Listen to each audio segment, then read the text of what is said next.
Hi folks, this is Kim from the Estate Shop and 3R Estate Services. I'm here today to talk to you a little bit about specifically estate sales. I know I usually do a lot of walkthroughs of the shop and show you what's going on here, but today I want to talk to you about estate sales and how they work, and for some of you who haven't done them before, just so that when you go to estate sales you're not intimidated and you understand what's going on. First of all, why is there an estate sale? Why doesn't the person just have a yard sale? The reason being, a lot of the items in the house maybe have more value and the family doesn't know how to evaluate them, doesn't know how to appraise them, so they hire someone who is a professional like myself to come in and appraise the items and sell them for what they're worth. Now, yard sale versus estate sale. Yard sale is usually your thrift store stuff, things that nobody wants. An estate sale is very different. An estate sale, someone has passed away, usually is the reason we have them. There's also something called a living estate sale, which is done when someone downsizes, for instance, and sells the items in their house. Most of what we do are true estate sales, so let me talk a little bit about that. Instead of things that are usually discarded or dollar items, 50-cent items that you don't want, that you put out in your yard sale, this is a little different. These are nice items, usually vintage items, antique items, and we come in and we professionally price them, evaluate them, and stage them so it looks nice. It looks like a store when you come in. So there's a lot of time put into those. We have a lot of people help us out setting them up. We set up tables. It takes some time. So the average estate sale takes anywhere from 2 days. Some of them have taken us 2 weeks to set up, depending on the house. So pricing. Pricing is going to be a little higher in an estate sale because you're getting better things. You're not getting, I hate to use yard sale junk, but you understand what I'm talking about. It's not thrift store yard sale stuff. It's a little higher end, but we do have the other stuff mixed in. Most of the time what we do is we price everything, furniture, small items, collectibles, and then what we do is the little things like little kitchen items like spoons or you know, anything else you would use in the kitchen, just small items, garage items like a box of nails, things like that. We just put signs up saying any items that are not priced are 50 cents. Now, I know in my case we've had several customers come up with items that are obviously, you know, $25, $30, and just because the sign says if it's not priced, it's 50 cents. So please use good judgment when you look at that. Be fair to us. We put a lot of work and time into this, and we have a client to answer to. So it's not just our things, and we're not the only ones that are working to make this money here. It's for the family and it's to help out with the estate. So kind of keep that in mind. When you come to the estate sale, the way it works, first of all, is you can sign up with us and you can be notified whenever we're having estate sales. You can sign up on estatesales.org or .net. And based on where your zip code is, you can be notified when estate sales are happening. Once a week you get an email, and then you get other emails as the week goes on letting you know where and when the estate sales are. You get pictures from them and a little bit of information about what's available and how each particular estate sale works. Now, the one thing that estate sale companies don't like to do is give out pricing or specific information prior to the sale. This is to be fair to all the other customers. You don't want one person knowing what the prices are and then, you know, 10 other people show up, they don't know. The other thing is we don't do previews or pre-sales. When I go to an estate sale home and start it, everything that was in that home when I found it is there the first morning of the sale. We don't cherry pick and sell things ourselves beforehand, and we do not allow anyone in to go through the house and pick things out beforehand. It doesn't matter if you've bought with us a million times or even if you're a vendor, even if you're an employee, we just do not allow that. So that kind of gives you an idea how that works. So now it's the day of the sale. How does that work? Well, we put up signs leading to the sale at all the intersections that are close by. You can follow the signs in, or if you read our ad, it'll kind of give you a little bit of an idea of how to get to where we are. It'll explain how to park, whether you have to park nearby in a parking lot if parking is scarce, or any other parking instructions. So just use the signs, use your GPS, whatever gets you there. We open at 8 o'clock, we're open till 4, and that's Friday through Sunday. Other estate sale companies do things differently. We put numbers out at 5 a.m. What does that mean? We actually have tickets, like you would see for a 50-50, for example. Those tickets are hanging on the floor, not on the floor, they're hanging on the door at 5 o'clock in the morning on the morning of the Friday and Saturday sales. The idea behind that is we may have a smaller home and only 20 people can come in, or people are fighting to be first in line. What this does is stops all that. So at 8 o'clock, and we open specifically at 8 o'clock, we call numbers. We may be a case where we can allow 30 people in, it's a big house, but we still call the numbers in order so that the first person in line, if there's one particular item everyone wants, that person can go get that item. So if you want to make sure that you're first in line, be there at 5 a.m., grab a ticket, go get a cup of coffee, get breakfast, whatever you want to do, come back at 8 o'clock when we open the doors. And we always open at, like I said, it's always at 8 a.m. What else? When you come in, can you go everywhere? A lot of people ask me that. What can I see? Where can I go? Generally, with our sales especially, we have signs telling you where you can go. You can follow the signs to go to the garage, or follow this way for more items and more information. Generally, if we have a place cordoned off with caution tape, or we have furniture in front of a closet or a door of a room, that room cannot be accessed. Now, the reason we might do that is the family could live in California and ask us to put aside 3 or 4 things that the family wants to keep but can't get there to get. So we put those in that particular area, lock that up for them, and that is off limits. But it'll be pretty obvious, so you'll know where you can go and where you can't go. Generally, when it's an estate sale, everything's up for grabs. You can walk through the entire house, things in the yard are for sale, things in the shed, and things in the garage. So we have people stationed throughout the house. We all have gray shirts. We have our name tags on, so you'll be able to find us if you need any information, need to know where you can go, or what particular thing you might be looking for, where to find that. So that's how that works.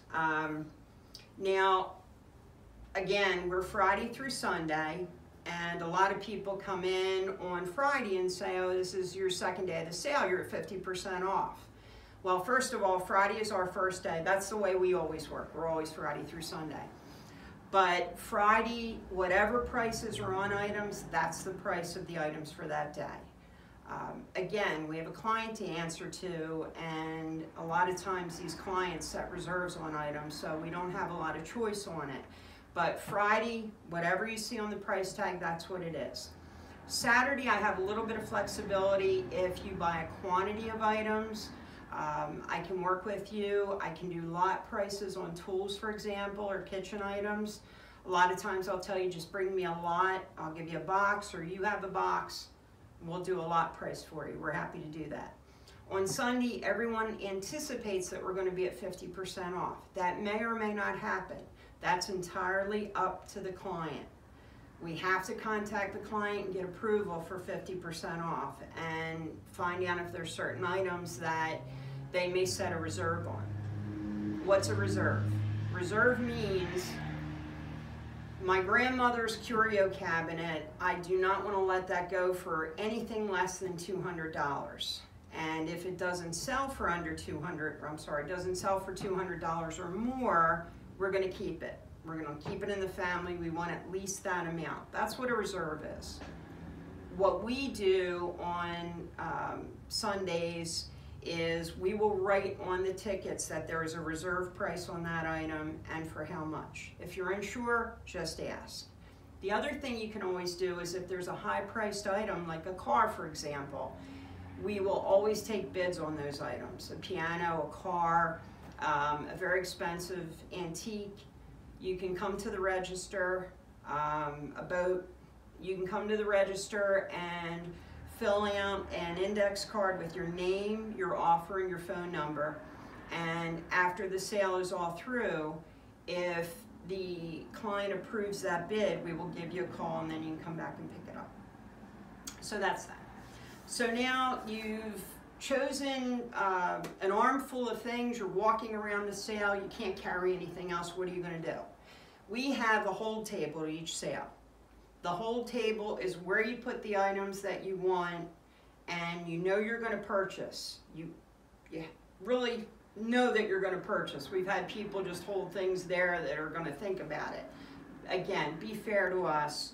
If you're going to put things on the hold table, they should be things that you pretty much made your mind up on. Put your items on the hold table. You can continue to walk around. We'll keep an eye on the hold table, and it is also, we have signage there stating that it is a hold table. These items are no longer for sale, and that'll keep it safe for you. Now, we offer bags at all of our sales, but we don't always have packing. We do ask that you do your own packing, the reason being, if we pack items for you, they get home and they're broken, you know, unfortunately it's happened, and it hasn't been our fault, but it comes back on us. So bring your own packing if you would, boxes, bags, whatever it is that you think you might need, and we will supply as much as we possibly can, but a lot of times we don't have a lot of it. So we would ask that you pack your things, wrap up your own glass. A lot of people, for milk glass, for example, they don't want it wrapped in newspaper, which is understandable. So you wrap your own things at your hold table. We write up a receipt. The reason we do that is so that the client can see everything that was sold and what it was sold for, and helps us keep our books and keep track of everything. So we write up a receipt for you, get it all packed up, packed away. Then you come to the register. We have a regular cash register at each of the sales, and we can take cash or credit cards. We do not take checks. And I'm pretty sure you'll find that all of our competitors are the same way. Some don't even take credit cards, I think, but we definitely do. We do not have a minimum on credit cards anymore. If it's $5, we can take a credit card. That goes for debit cards as well. So if there's ever a problem with that, if we feel we're not going to have Wi-Fi or we can't take credit cards, that would be specifically noted in the ad for the sale, which is going to be for us on estatesales.org.net. It's on Craigslist. It's on our Facebook page, which is 3R Antiques and Cleanout, or the Estate Shop, either one. And all the specifics will be there for you. Let me see, what else? Okay. You just bought a dresser and you've got a bad back. What do? I want to get it to my car. We have porters available. So a lot of companies don't offer this, but we have someone available to help you carry your things to your car, whether it's a bag or a bureau. We will get them to help you carry things out to your car. You know, a lot of people ask me, is it okay to tip my guys or my gals that are helping? Certainly, they appreciate that. It's not, you don't have to, but if you'd like to, that's great, and we appreciate it, and they appreciate it. But they're there to help you. Now, what if you bring your Volkswagen Bug and you can't fit the bureau in there today? What do? I want to buy this bedroom set, but I have no way to get it home. We do deliver. There's a small fee. It depends on where you live and how much time it's going to take us to get there and back. But we do deliver, and in some cases we can either take, like if it's a mattress, for example, we can take that away for you, put it down on your curb, something of that nature as well. So we do have deliveries available. Let me see what else. Hold table, cash register, I think that's it. The other thing is, at our sales, you always come in and out one door. It's always the front door. Unless we have somebody stationed at the back door because we have, say, a shed available for you to look through, generally we ask that you go in and out the same door. We don't check bags when you come in. You know, I always tell my customers and people that work for me, I'm a big believer in karma. And I would hope that people, when they come to estate sales, understand that a lot of the times the family needs this money, and it's something that will help them in the whole grieving and process and help them get through all this. So please don't take things. You know, you might be something that you think is no big deal, and I know I'm talking to 1% of the people out there, but it's, again, you know, it's a karma thing. So I just ask that people not do that, and we kind of trust people and hope that they wouldn't do that. So I think that's it. That's kind of how the estate sales work. If you have any questions, if you have questions about how does an estate sale work on the other end, if I have my grandmother, God forbid, just passed away, and I want to sell the contents of her home, how does that process work? Or if you want to know how the consignment process works in our shop. Any of those questions, feel free to post right under this video on Facebook, and I'd be happy to answer any questions. I will also be doing live videos soon, so you can ask me questions there. We will let you know when that's happening. Just to give you an idea, not this weekend is Memorial Weekend, but the following weekend we're going to be in Cherry Hill. That's going to be a neat sale. We've got a lot of high-end jewelry. We've got some costume jewelry, but some nice gold pieces, some sterling, military stuff. So it's going to be a pretty good sale. We'd love to have you there. So, by the way, we do not post the address until the day before the sale. So a lot of people write me and ask for the address ahead of time. I'm sorry, we don't give that out, and that's a security thing for our clients. So if you follow the ads, you follow Facebook, you'll see it'll post right the day before the sale. I think that's it. We're here today in the estate shop. If you haven't been here yet, please come down and see us. We're right on Delsea Drive, right near the Franklinville Inn. I can actually look out the window and see it. And again, what we do here is we sell items at estate sale prices. So it looks like an antique store, it's set up like an antique store, but estate sale prices versus antique store prices. So it's a nice, friendly place here. We love our customers, and we'd love to have you come in and see us. We're open Wednesday through Sunday, 10 to 6, and Friday evenings we're here till 9 o'clock. And we have special events and such, so when you get a chance, just send us your email. We'll sign you up on any of the events as far as the sales in the store or anything else. That'll notify you when we have things going. So that's it. Everybody wants to know about estate sales, so I've done my thing. If you have any questions, please let me know. And thanks so much for watching my video. Take care, folks.